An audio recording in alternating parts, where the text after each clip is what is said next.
From Hollywood, welcome to Starlight Mystery Theater and another episode in the series, Matthew Slade, Private Investigator. We invite you to take your seat as Matthew Slade unfolds Pattern for a Frame.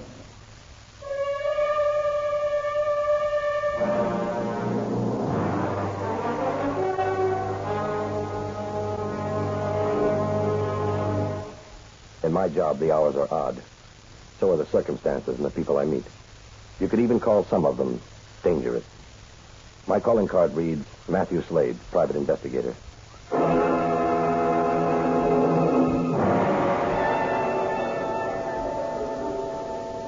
was in my office sipping a freshly brewed cup of coffee, thinking about my car being serviced at Max's garage. I hoped he'd have it ready for me tonight. Yes, Jonesy? Max's garage called and said your car would be ready by 5. And, Max, there's a Mr. Venice here to see you. There are 2 gentlemen with him. Venice? He's the last person I want to see. He's insistent. Yeah, all right, send him in. Mr. Slade? Yeah, come in. But tell your 2 associates to wait outside. Wait for me. Okay. Yeah, now what's on your mind? Congressman Wakefield and your association with him. I don't discuss a client's business with outsiders. I don't consider myself an outsider. I'm well aware of the Congressman's crusading instincts and what he's attempting to do. He's made some strong accusations which have been quite embarrassing to me. After all, I do have a position to maintain in this community. Look, let's not play games, Venice. I'm well aware of your background. I'm a respected businessman. That's the image you've carefully built. But underneath that facade, there's something quite different. I've been a patient up to now. But I want you to know, and you can tell the Congressman, that if these accusations continue, I'll slap a slander suit against him and anyone else who takes his position. Look, why do you come to me? Why did you tell this to Wakefield? My attorneys have been in contact with him, but he's a very stubborn man, as well as being a foolish. I thought you might be more sensible. Mm-hmm. You want me to pull the Congressman off your back, right? Exactly. You're wasting your time. Then you intend to continue your course of action? That's right. It could prove to be a very disastrous mistake. Another threat? Maybe something stronger than just a slander suit? You're no child playing adult games, Mr. Slade. I'm sure you know what's at stake. Yeah. Enough to make me curious to know all there is to know. That's extremely distressing. I was counting on a more receptive attitude. Sorry to disappoint you. Now, if you'll excuse me. I can assure you, this is not the end. Mm-hmm. Well, as they say, see you in court. That could be a very prophetic statement, Mr. Slade. Remember, you've been warned.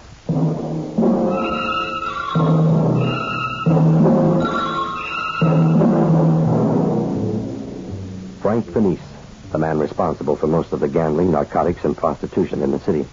He was running scared. I left the office at 5:30, walked to Max's garage, picked up my car, and drove home. I was finishing a very nice, tender barbecued steak when... Hello? I have some very interesting information for you about Frank Venice. Who is this? The name's not important. What I have to tell you is, it may be all you need to expose him. I have to see you. Tonight, my life is in great danger. And you come here? Meet me at 472 Quincy Street, apartment 25. What time? 8:30. And tell no one, or the information I have may die with me. 472 Quincy Street was in a deserted section of town, the slum area, where apartments were being torn down in a redevelopment program. There were no lights, no one around. I climbed the broken staircase to apartment 25, cautiously pushed the door open with my foot, then entered the darkened room. Hello? Hello? Anyone here? There was no answer. Only the stillness. The stillness which was broken by what sounded like heavy breathing. Who's there?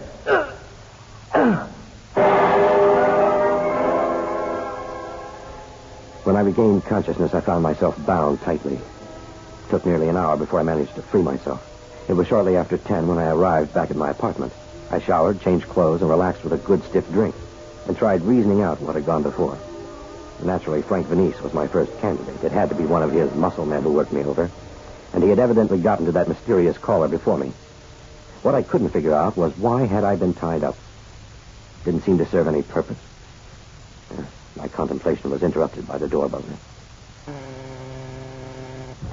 Well, if it isn't Sergeant Dinelli and the intrepid Lieutenant Flagg. We'd like a word with you, Slade.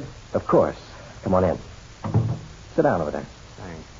You're looking rather glum, Sid. What's wrong? You mind if we ask the questions? Look, what is this? You come in here for a friendly visit, and right away you have to start acting tough. This isn't a friendly visit. It's business.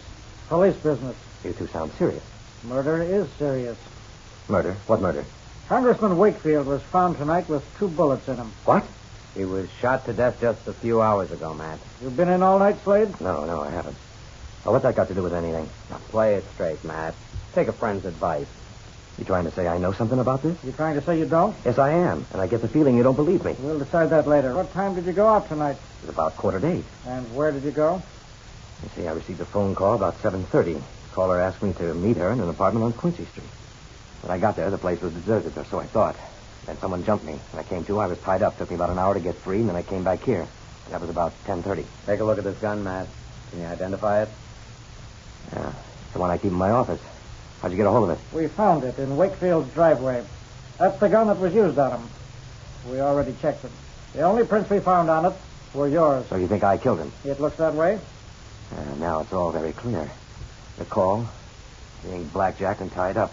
I wasn't supposed to be able to account for my time tonight. Look, isn't it obvious to you two I'm being set up for a frame? You surprised me, Slade. I figured you to come up with a better story than that. Yeah, well, it may sound contrived, but it happens to be true. I'd like to believe that. You two really think I killed Wakefield, don't you? Look, I was working with him.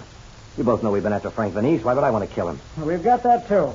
Enlighten your friend, Sergeant. We've got an eyewitness.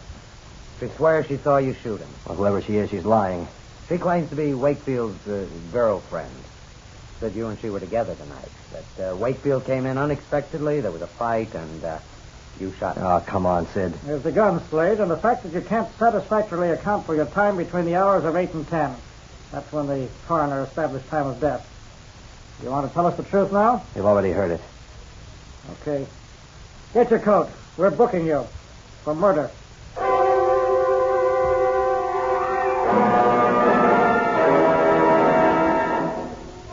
It was a short drive to police headquarters. They put me through the routine booking procedures, something I'd witnessed dozens of times but never expected to be a part of. I was taken to a cell where I waited for my attorney, Dan Brody. Matt, I can't believe this. Well, you're not the only one, Dan. Thanks for coming. Flagg has really gone overboard this time. It's not just Flagg. The evidence is rather overwhelming. Yes, and it reeks to high heaven of frame-up. Well, with the facts they've got, the truth spells me out as the murderer. Then we'll have to start building the kind of case that'll blast a big hole in their facts. All right. Where do we start? At your office tomorrow morning. There might be some clue as to how they got hold of your gun. Oh, Matt, cheer up. By the time I'm finished, the DA's office will have to drop this case. Yeah. Morning, Miss Jones. Mr. Brody, I've been expecting Did you you. find anything yet? Nothing. There doesn't seem to be any indication that the office was broken into last Are night. you positive? Maybe you should look, too. I may have overlooked something. All right, let's start with this door. It's the only one leading into the hall, isn't it? Yes? Mm-hmm. Well, it doesn't look as though this lock has been tampered with. Where did Matt keep his gun? In his desk drawer.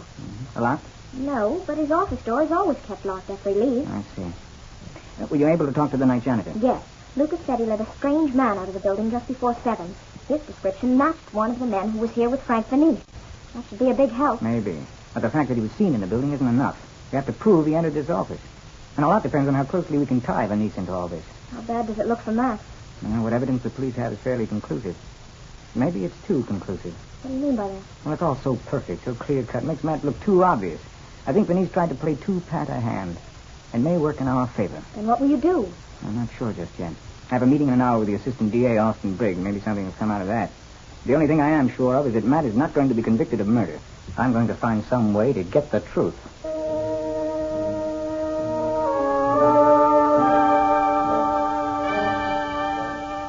Come in, Dan.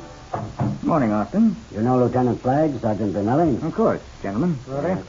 Sit down, Dan. Thank you. Cigar? No, thank you. Seem to be in a very obliging spirit this morning, Austin. I'm open to anything you care to discuss, but I should warn you, I'm not in a deal-making mood. But I offer you a chance to save yourself considerable embarrassment in court. Just how do you think I'll be embarrassed? trying for a conviction against my client. Oh, you're very funny, Dan. You think so? Why don't you save everyone a lot of time and bother by pleading guilty? If you do, I won't push for the gas chamber. Now you're being funny. There's no question of Slade's guilt. Not even a reasonable doubt, Lieutenant. Not as far as I'm concerned. Oh, well, then I suppose I'll give all of you a good laugh when I say Matthew Slade is being framed by Frank the Niece. That was his story. It doesn't sound any more convincing coming from you. Lieutenant Flagg supplied me with an excellent case, Dan. Oh, come now, Austin. Give credit where credit is due. The niece is the one you have to thank for that. If you can prove that, fine. I have nothing against Slade personally. I merely act on the evidence given me. I dare say, Lieutenant, that you aren't quite as neutral as Austin here. If you mean I'm not going to lose any sleep over Slade's predicament, you're right. He's a gun-happy, skirt-happy gumshoe who was bound to get into real trouble someday. Barney, I've told you, you've got the wrong idea about Matt. Look, Sergeant, I can't tell you who to pick for friends. Just don't presume to tell me I'm wrong about Let's Slade. avoid an argument over, shall we, gentlemen? I'm going to use all of this in court, Austin. Don't think for 1 minute I won't. Use what? Your arresting officer here is obviously prejudiced against my client. Are you accusing me of rigging the evidence? Oh, did you, Lieutenant? Were you... Barney, take it easy. Look, Counselor, the lieutenant has a bug about private detectives. It's not necessary to make excuses for me. Okay, that's enough. Did you come in here for the purpose of stirring up something, Dan? My only purpose in coming here was to tell you you're making a big mistake, Austin. Really? Let's find that out in court.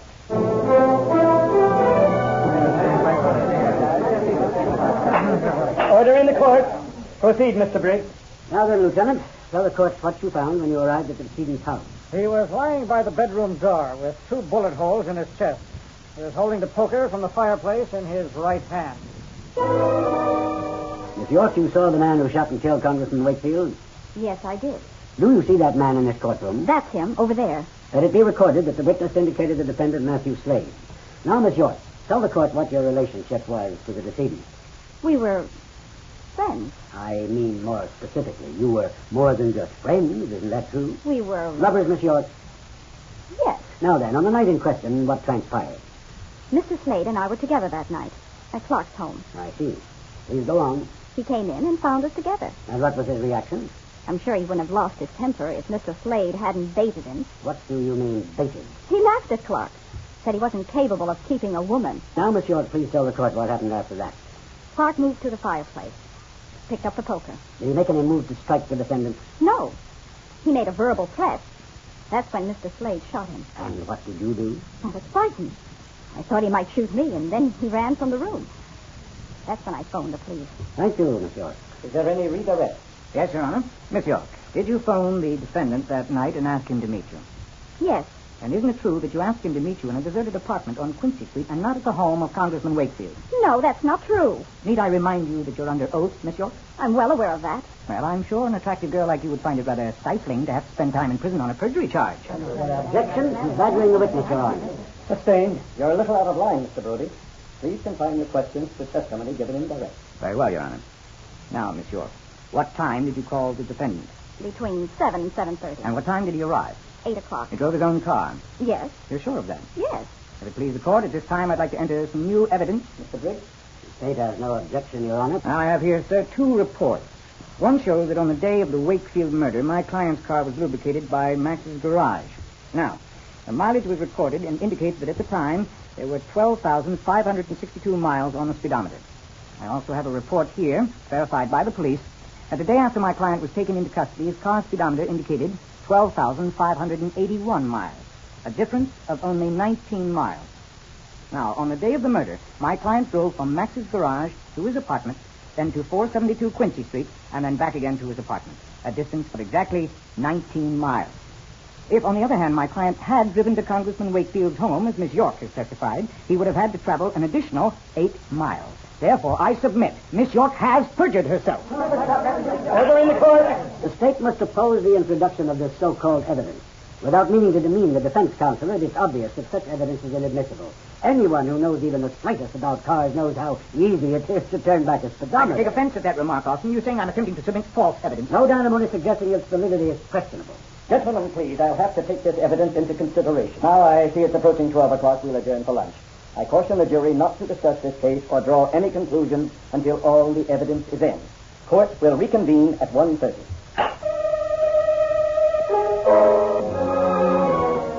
On that morning, Miss Jones, you stated that the defendant had a visitor. Yes, actually 3 men came in. Who were they? Mr. Frank Venice and 2 of his associates. I don't know their names. Why did Mr. Venice come to see Mr. Slade? He knew that Mr. Slade was working with Congressman Wakefield on compiling evidence that would link him with a crime syndicate. He tried to persuade Mr. Slade to call off their investigation. Did he make any threats? Nothing overt. Mr. Slade said that he was being persecuted, and if they continued, it could prove disastrous. He didn't elaborate. I see. And then he left? Yes? Now, Miss Jones, the next day after the defendant was arrested, he received a call from a Mr. Max Cutler. That's right. What was the nature of that call? Well, Max runs the garage where Mr. Slade has his car serviced. When he read about Mr. Slade's arrest, he called to tell me that he had noticed a man leaving Mr. Slade's car late the previous afternoon.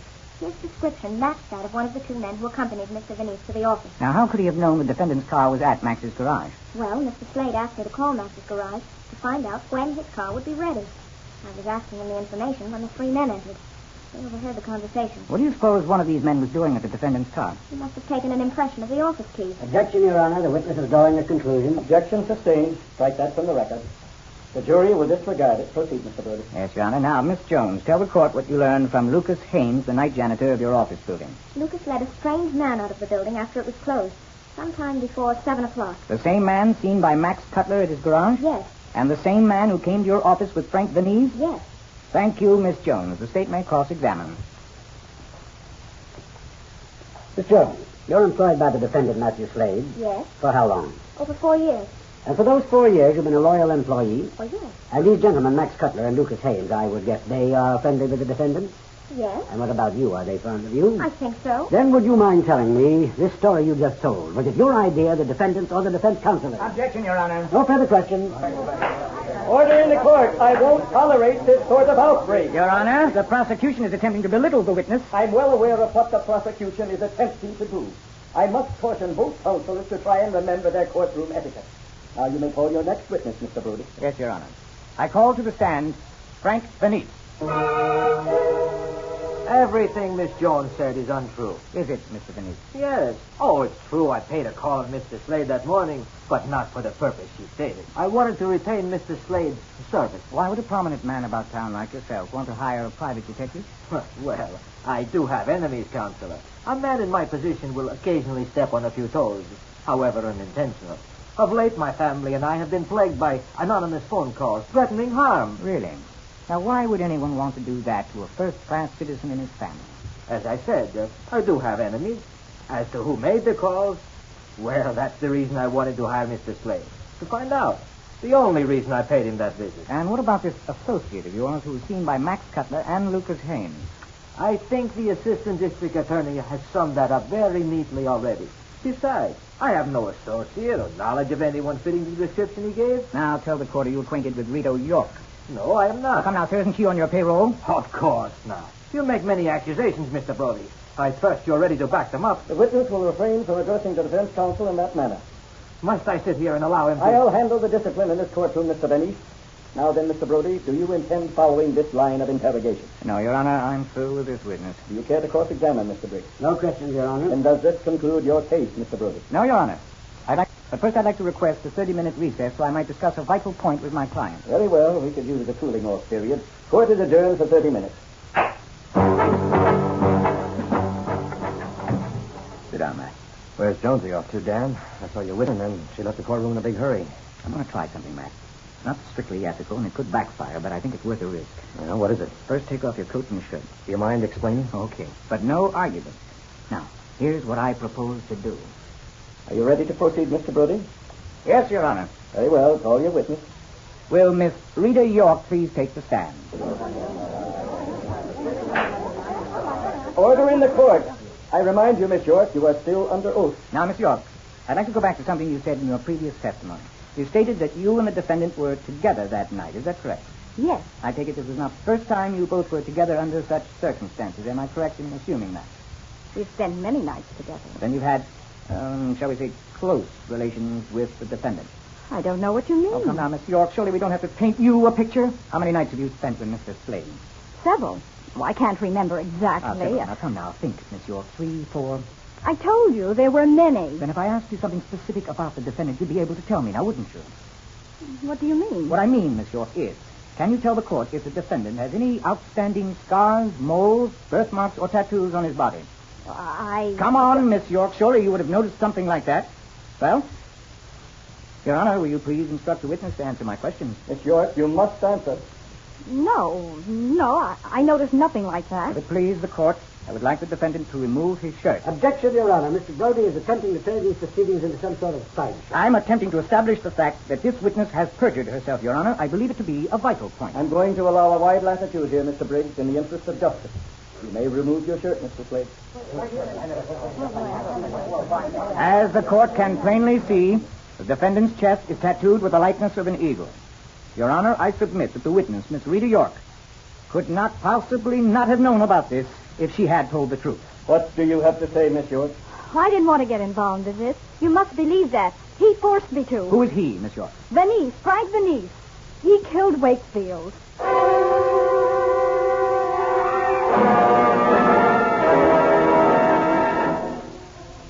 I don't know how to thank you, Dan. Oh, save it. When you see my fee, you may feel different. Whatever the price, it's worth it.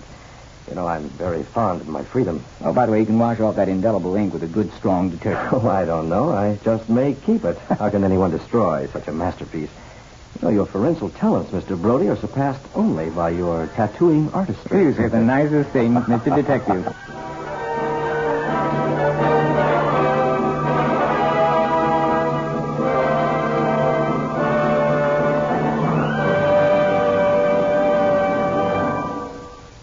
This is the United States Armed Forces Radio and Television Service.